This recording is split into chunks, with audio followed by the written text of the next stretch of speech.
Ridge, welcome to the show, man. It's great to visit with you. Yeah, I appreciate you having me, man. Yeah. So, first of all, Ridge is a pretty unique name. Where did that come from? Man, I don't even want to tell you on here. Well, I mean, you're an elk hunter, so I'm like, oh, that's cool. That fits the bill because you know how much time we spend walking those damn ridges. Exactly. Yeah, I like to tell people, it's ridge, like a mountain ridge, but my mom actually got it off of a soap opera. Oh, There was a guy on The Bold and the Beautiful was named Ridge, so uh, right okay, on, yeah, right on. Yeah, I mean, nobody has the name Cable, right? But yeah, exactly. I was that's like, from a late '70s western, like it's one of those spaghetti westerns. It wasn't a good movie. I bought it off eBay when I was in college and finally watched it, and I was like, Dad, this movie sucked, man. He's like, yeah, but it's a cool name, right? And I was like, yeah, yeah, I'll give you that. yeah. Um, Well, I can yeah, say I have still not watched The Bold and the Beautiful, so. I don't think you will either. So where are you joining us from? Lakeland, Tennessee, right outside of Memphis. And is that where you're from originally? Yep, it's where I'm originally from. My whole family's from here. So, But you spent some time in Texas. You told me off the air you went to A&M. yep. Went to A&M. So I lived there from 2016 to 2018 or 2019, I guess, and then moved Mhm. back here when I was done. Okay. And what do you do for a living? I work in my family's company. We manufacture and distribute wedding dresses and prom dresses and men's formal wear. So Okay. it's not exactly what you would expect from, you people, lifelong hunters, but Uh-huh. long time family So business. So right on. So explain your connection with my second favorite state to hunt, or at the very least, the place that I've spent the most time hunting, other than my home state of Texas. Of course, I'm talking about the land of enchantment. yep. What is your connection there?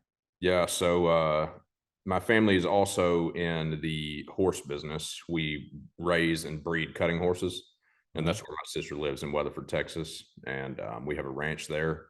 And several years back, I think I was young enough to where I was a youth hunter for the state of New Mexico, and we had a guy that was out there. His name's Travis Keeney that traded a horse for an elk tag, and it happened to be a youth tag. And so me and my dad went and hunted out there after we traded the horse and fell in love with it, and we ended up buying a ranch out there. Uh-huh. Oh, cool. Right. Oh, that's awesome, man. I love New Mexico. I think I've been lucky enough to draw 4 tags and done two. Then I've bought a landowner tag one time, and then I did a semi-guided hunt once. I think I've hunted there, elk hunted there 6 times, and then drawn a couple mule deer tags as well. Yeah. So I spent a lot of time there, and then backpacking, fly fishing, grouse hunting. I mean, I was there late August for Hmm. a fly fishing trip, and then went back for 10 days and hunted up around Chama for Yeah. the third week of archery. Right. Absolutely love hunting New Mexico. Um, have you hunted anything besides elk? Have you done mule deer there? Oh, never done it. We've always besides the time that I hunted on Travis's property, we've always hunted on ours, and Hmm. we have actually a growing herd of mule deer. They're very few and far between, so we don't hunt them yet. What But about pronghorn?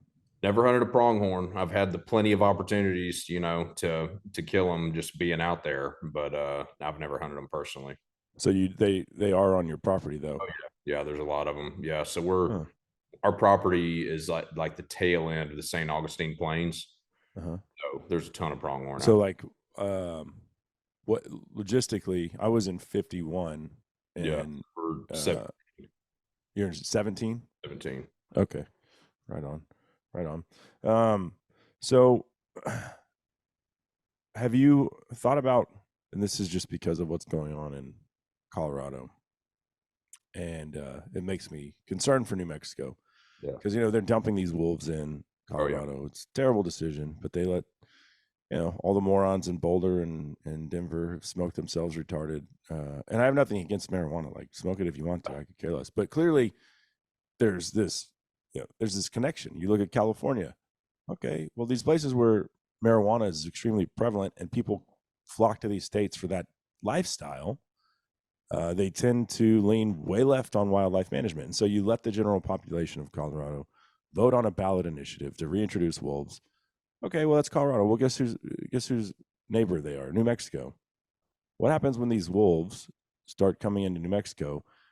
And New Mexico is a very blue state too. They just legalized weed also. I saw a bunch of dispensaries when I was driving through. Didn't stop at one. My buddy did. But yeah, I just wonder what they're going to do as far as, would they have, and I don't even know if federally they'd be allowed to, but like a shoot on site policy, or yeah, I think I tend to believe New Mexico will be like, oh yeah, we'll have wolves too, like And they've already got them. I mean, I have personally been within 10 yards of them on our ranch. uh-huh. 2 But years. that's a different species. That's Yeah, the wolves, I think, is yeah, what those are, which they're yeah, collared. I've seen collared ones out there, but yeah, these new wolves, I mean, they're going to make their way over there. So, uh-huh, yeah. I wonder what the landscape will look like in 20 years when we're talking about our sons are the ones, that we're yep, talking about killing big bulls. And yep. I don't know. I don't think it's a good thing. I'm very concerned about that, because New Mexicans didn't ask for these, and any more than 49% of Coloradans did. But here they come. So, um, I don't know. Are you primarily a bow hunter? Yeah, pretty much. Me and my dad, we bow hunt up in Illinois. We've been bow hunting up there for 12 years or so. Mm-hmm. So, the state of Illinois, I think we just now actually got a single shot rifle season. Mm. Has to be a certain cartridge. I haven't looked into it too much just because I only like to bow hunt. So, Uh-huh. I've muzzle loader hunted in New Mexico, or excuse me, in Illinois a couple times. Pike County. yep. Shot a real nice 8-point there. On one of the trips. Yeah. Man, there's a lot of deer. And You were there. do what? Where did you hunt when you were there? It was with Golden Triangle Okay. whitetails. Yeah. I'm not familiar with them. Our property's in Pike County, but Yeah. we were close to Hadley Creek Outfitters. Okay. Yeah. I feel like, though, Pike County historically, I mean, it's an amazing place, but I feel like a lot of these outfitters have, they've been running and gunning so long that, especially on their properties, like, you're not going to see generally a mature buck.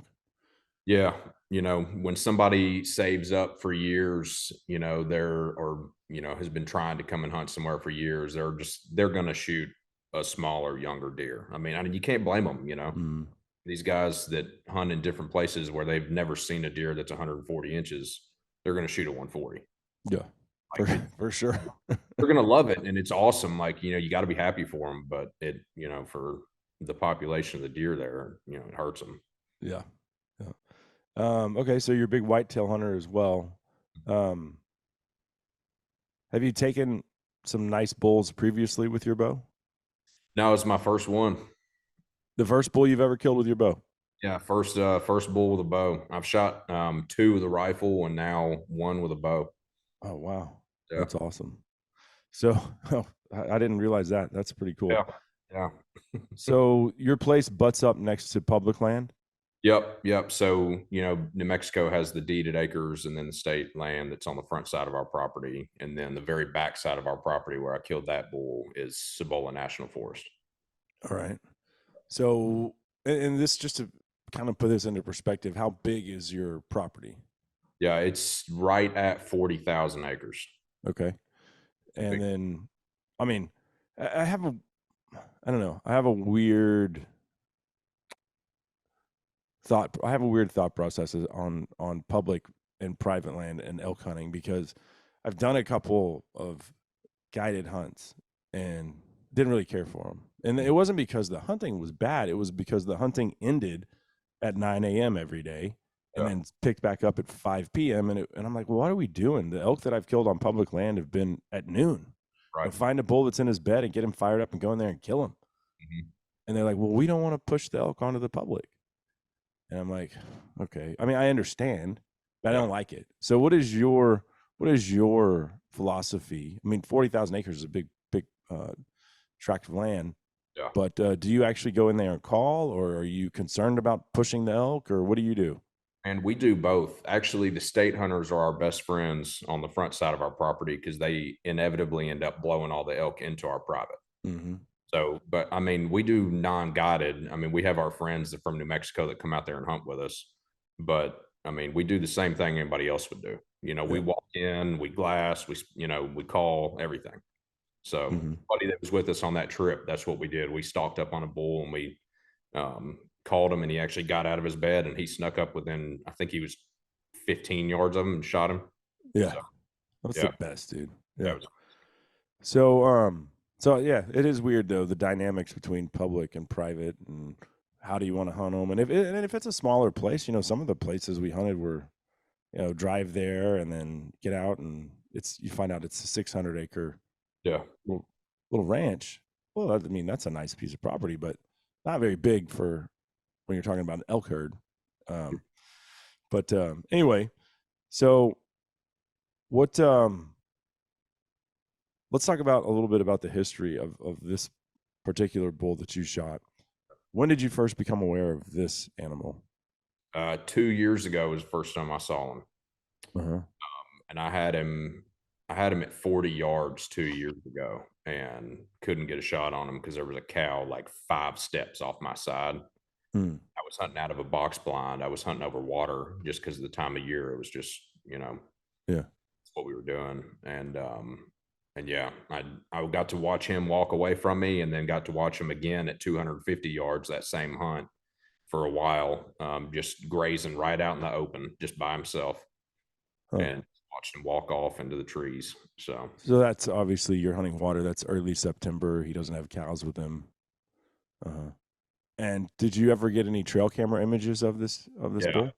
so 2 years ago we had a trail cam pic of him. I think we had like two or three maybe, but it was a side profile, and that's how I can tell it's the same bull because he has that same split right there on the back on the left side of his horns.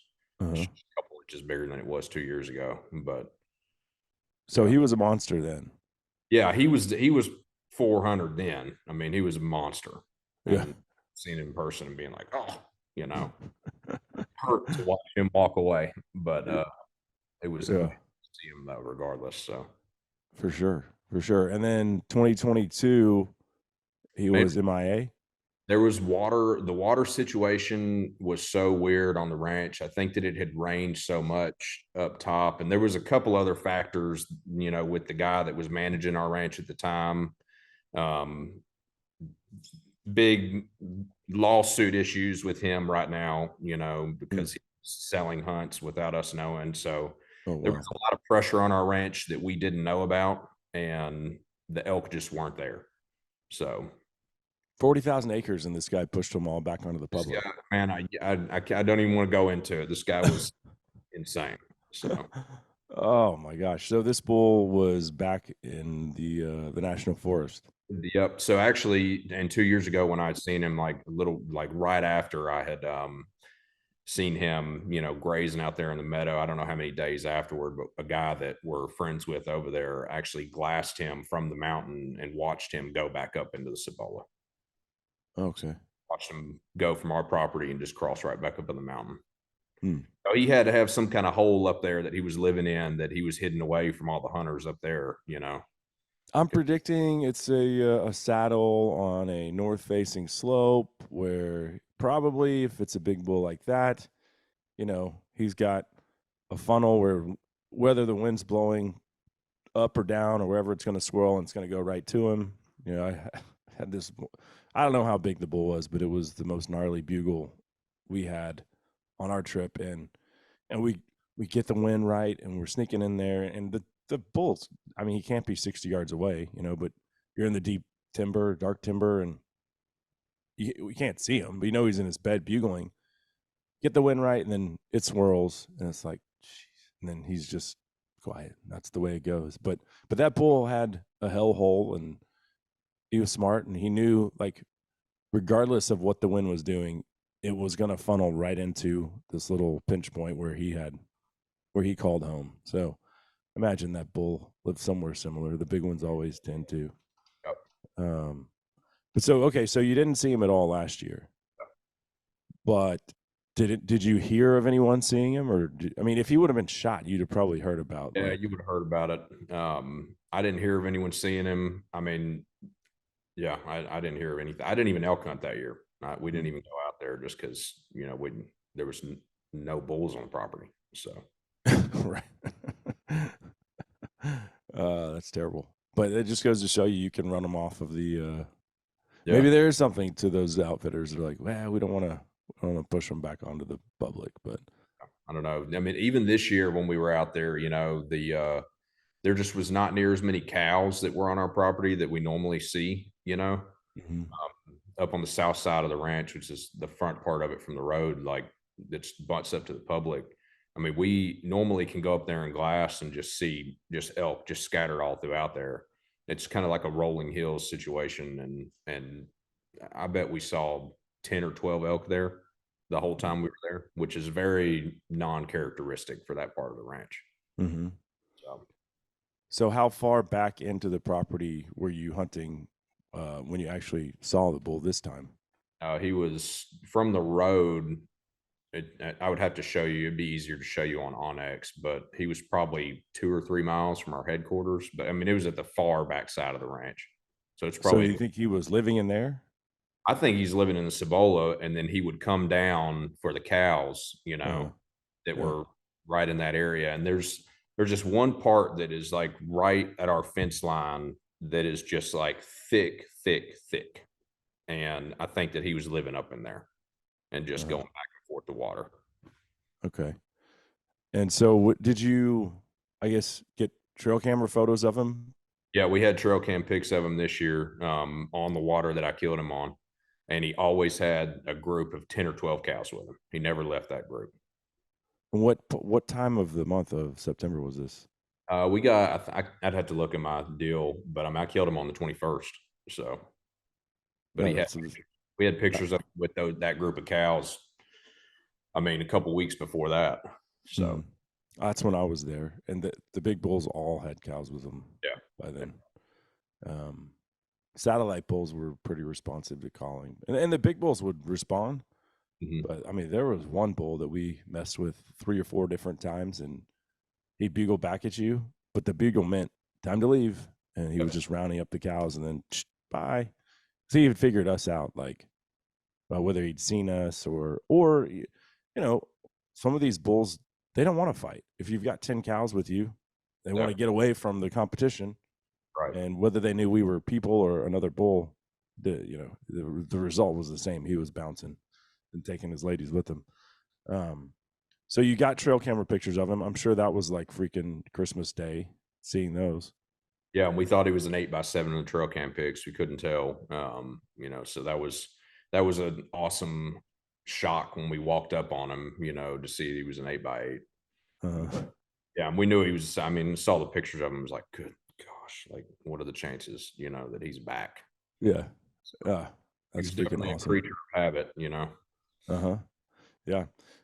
So walk us through how you decided to hunt this bull, and if you, I don't know, if you had to wait for the particular day where the conditions were perfect, or if you sat 15 times, or I have no idea, but like to hear how that all played out.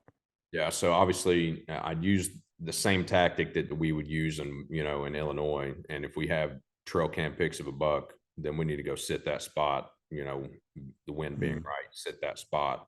And he's gonna cross by there at some point. His pattern is gonna make him cross back by there. So that's what I did. Early mornings, we would go out and glass on separate different parts of the property and try and stalk them. And we got pretty close to a few bulls early on, but Were in you that. willing to burn your tag on a different bull, or were you only Well, I gonna? was going to the very first afternoon. Yeah, there was I sat in that. It was a box blind on the water, and the bull. I mean, this is like famous for that area. This particular blind, just like for big bulls being killed off of it, and for years. And the first evening, we were getting in the stand at 1:30, 2 o'clock, and sitting there the whole rest of the day. And yeah, the first evening I had a group of cows come in, and then I just started having bulls just assembly lining out of the forest. It was like I looked in my binoculars one time, and there was this 6x6 that his eye guards just swooped way down and came straight up, and just solid white tips all the way down. And I grabbed my bow. I was like, I know that big one's somewhere in here, but that bull is way too big to just to let Yep. him slide if he comes in. And he ended up getting within like 70 yards or something. And then one of this little like 5x5 got real froggy with him and started running around. And they end up pushing these cows out and just chasing each other around in this meadow. And then they disappeared. So, Uh, but yeah, I was totally about to blow my tag on. I wouldn't consider it blowing his tag. I would be just as happy if I'd killed that bull. He was a monster. But yeah. yeah, Yeah. Okay. So how many times did you sit that water hole? 3 days, bro. Killed him on the third day. Third day. Second day, no elk. It rained almost the entire time that I was in there. And then in that, like right before the sun was setting, it quit raining. And there was a double rainbow that was a full rainbow right in front of the blind that looked like it was touching down 200 yards in front of me. Mm. And I just like forgot about elk hunting at that point in time. I was like, this is the most beautiful thing I've ever seen. Yeah. So, Awesome. yeah. And then the third day you got back in there early afternoon. Yep. Third day, same deal. Walked in there. When was the last time he was at the water hole? Oh, it had been, we hadn't seen him there as far, we quit going back there after we got the pictures of him just to like quit the human presence. Yeah. But I think it had been like a week and a half or 2 weeks, but I mean, he could have been in there. We just didn't know. Yeah. Okay. So yeah, walk us through that hunt, Yes. September 21st. Yeah. It was the same deal, just sitting in there. It was hot in the stand, you know, because there's like a dark green stand, the sun just beating down on it. The spot that I was hunting was a water hole, and so there's a windmill, so I could always check the wind. You know, any way that windmill's turning, it was, you know, it was good, and it was blowing straight this way, which is the best wind I could have had for that blind. Mm-hmm. I remember, I can't remember what time it was. It was around 6:15. I heard a bugle like way off, couldn't tell where it was coming from. And I texted my buddy that was hunting. He was hunting probably about a mile and a half from me. I was like, "Did you just hear that?" You know, because I thought it had came from that direction. And he said no.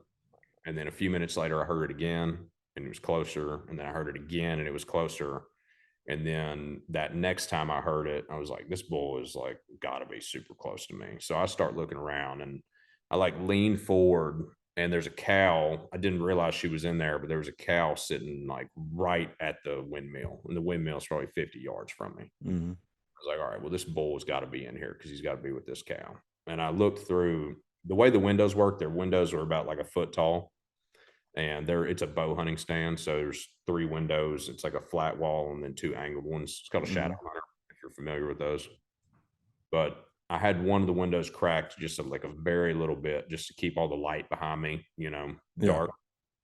Yeah. And I looked through there and I heard that bugle again, and I was like, this bull's 100 yards from me, and just couldn't tell where he was. And I look up and I see that group of 10 or 12 cows, and there was a bull with them. And I pulled my binoculars up, and when I did, everything looks bigger in the binoculars, you know, but I saw him, and they were just walking together, you know, with this whole group of cows. And I dropped my binoculars on my chest because I was like, oh God. I was like, all right, let's get it together. You know, it was like, this is about to happen. I was like, I have one chance at this. If you do anything to blow one of these cows out, or, you know, they don't come in here, you will never get another chance on this bull. Yeah. No one ever will.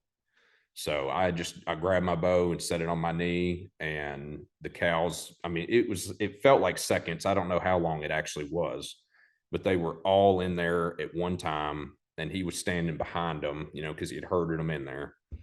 And then he gets within 40 something yards, but there's all these cows standing in front of him. And so I went ahead and drew back in the corner of the blind and just set my cam on my knee, and just kind of like bent my front arm elbow, just because I knew I was going to be holding it for a second. Yeah. I think I ended up holding it for 2 minutes, somewhere around there, full draw, just waiting on him. And he ends up finally nudging a cow that was standing in front of him. There's one cow left standing in front of him, just sitting there. And he finally ends up kind of nudging her out of the way with his nose, and got quartered to me, and 41.5 yards, let it go. Quartering towards you. Yeah, he was broadside, but he was slightly quartered towards me. Okay. Right on. And you were pretty confident as soon as you let the arrow fly? Oh yeah. Yeah. I let it fly and saw it hit him, and blood immediately started pouring out. I was like, oh, that was got to be a solid hit, and he Uh-huh. took off running. And when he did, the arrow, I didn't know it at the time, but the arrow had fallen out, but it actually had broken in half. It penetrated all the way through, but the arrow didn't come out the other side. It actually just kind of retracted back in a little bit. Oh wow.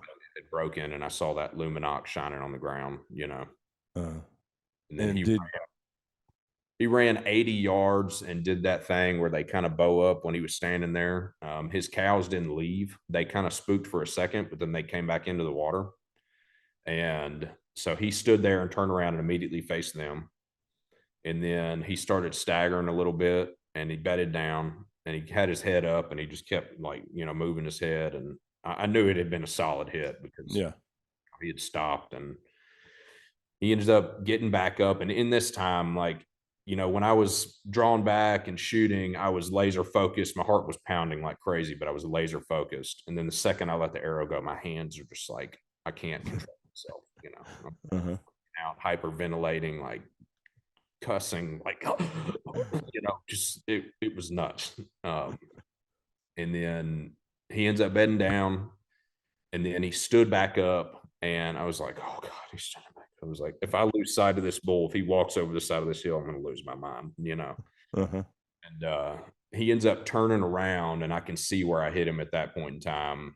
And when he goes to sit back down and bed back down, like a pint of blood just dumped out of his side. And I was like, oh, he's done. Like I quit worrying after that. Yeah. And he laid down again and ended up expiring a little bit later, a few minutes later. Uh-huh. So Oh man, that's so awesome. I So just got to awesome. like watch him through the binoculars, just laying there with his head down. And I got some pictures, like terrible pictures with my phone. He was over 100 yards away at that point in time. So Yeah. I was calling my dad, and he wasn't hunting, but I was calling my dad, and he had gone to town, which is Magdalena. And he didn't answer the first 2 or 3 times I called him. And then he texts me and says, elk question mark. And I was like, I've been trying to call you. So I call him back, and I was like, I just shot that bull. He's like, oh my God, I'm on the way. And I didn't get out of the stand until they got there, and it was after dark. I shot the bull at 6:45, and they didn't get there until after 7:30, 7:45. So that was, or 8 o'clock probably. So that was grueling. Oh I'm like, yeah. look at this thing. Uh-huh. But so we got to walk up on him together. Me and my dad did, and it was unbelievable. I mean, we all were just standing there with our jaws hanging down because bigger than what we thought he was. So before you shot him, did you have any inkling that it could be a state record? No, no. Never even crossed He your was mind. You're just big. like, that's a big ass elk. Yeah, we knew he was big, and we knew he was 400 something. I predicted he was going to be like 420, Mhm. but and some other people that we hunt with, we know up there, we're like, oh yeah, that's a monster bull, but we had no idea that he was going to be you know 436 and some change. Yeah. Well, so what was the previous state record? I think the previous archery record was 420 something. I don't exactly know. I can't remember. Yeah. So And so you get this thing rough scored, and it's like, oh my gosh, yeah, so this is possibly a new state record. so a guy, actually the guy that I killed my first elk with, the Travis Keeney, he came and measured it, and we measured it at 433 and some change, but we didn't have the right tape to actually measure him. Mhm. Then I took the bull over to Travis's place, because that's where we actually caped him out and got the antlers off of him. And he rescored him with the proper gear and ended up being 436. So no doubt, I mean, surpassed the state record by 10 inches. Yeah. For So I feel like even with the drying period, that's got to come up, that he's not going to lose that many inches. yeah, yeah. But it's some guys chase records. Mhm. I think most of the time when one gets broken, though, it's just we know there's a big bull, or we've never even seen this bull. We just ran into him, and Yeah. Yeah. that's that's awesome. That's awesome. Um, was there ever any discourse between you and your dad about who was going to hunt him, or Oh was he no. just like, yeah, Now, my dad has always been the type, my entire life. We've been hunting together since I was, I think, 8 years old. And he has always been, you know, if we know there's the biggest deer or the biggest whatever it is, then he's like putting me in that position because he has more joy in me killing these things than he does himself, you know. Yeah. Matt, well, I don't. My son is 10, and so I wouldn't trust him. He's Yeah. killed a couple. He's 2 for 2, knock on wood, on 8 points. Yeah. But if there was a 170-inch deer, It's a different I don't think I'd be letting him shoot it. Well, I mean, you know, once he's a little bit older and has a lot more trigger time, I Yeah. for sure would defer to him and let him have that experience. But God, could you imagine a 10-year-old shooting a Boone and Crockett deer and wounding it? Like, Oh, I'd be sick. yeah. So I think I'm going to be selfish for a few more years. But, No, I understand that for sure. yeah. But yeah, that's how I think that's how most dads are. So they'd rather have they get more joy watching their kiddos have success. Yeah, Especially when it's something, a passion that you guys share together. right. Very cool. So are you getting this thing?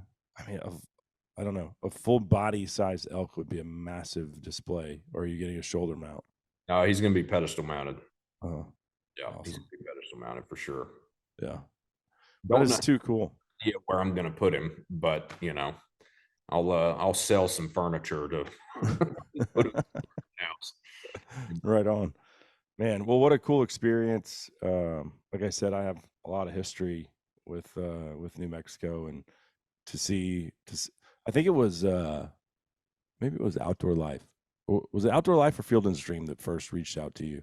I think the first one, they both reached out at similar times, but I think that my first interview was with Field and Stream. Uh-huh. Okay, that's probably where I saw They it. were on they were Instagram. right at the same time though, so Mm-hmm. Well, I don't know how you're gonna top that, man. That's I don't plan on it. yeah, a hell of a deal. I, I I should have looked it up. I don't know when the previous non-typical archery record was shot, but these things aren't broken, you know, every year. So it'd be interesting. I'll probably go back in and look that up and add a little notation here. But yeah, man, a 430 plus inch bull is a thing dreams are made of for sure. I still am riding the high, of course, and you know, I can't believe it every day. You know? Yeah. So what is Rough Out? Rough Out is a outerwear clothing brand that my family's also starting. So we do wedding dresses, like I said, but my passion obviously is more outdoors. And looking at your T-shirt here, yeah. So I love training, working out. So we're gonna do training gear and then also do like outdoor lifestyle gear. Kind of like it'd be similar to like Kuyu's everyday wear, you know. It's not necessarily a hunting brand, but it'll be stuff like that. So all right. Well, cool stuff. Ridge, I appreciate the time today, man. Congrats again on the elk. And where can folks follow? I know you're on Instagram. Where can folks follow you there? Yeah, Ridge Crumb is my Instagram handle, just Ridge_Crumb. So we'll look forward to some Illinois whitetail action. Yep. I got a big one I've been chasing for he showed up last year. He's an 8-point that is just absolute monster, and he turned into a 9-point this year. So I'm going to be trying to get him. But I think the 8-point is underrated. Everybody wants, and you know, and certainly in Pike County, you can get these giant non-typicals. But like 150-inch 8-point is, I think, like the holy grail. That's the most beautiful looking whitetail deer that exists. I agree. Yeah. Well, hope you get him, man. Thanks again for the time today. Absolutely. All right. Take care. Go on.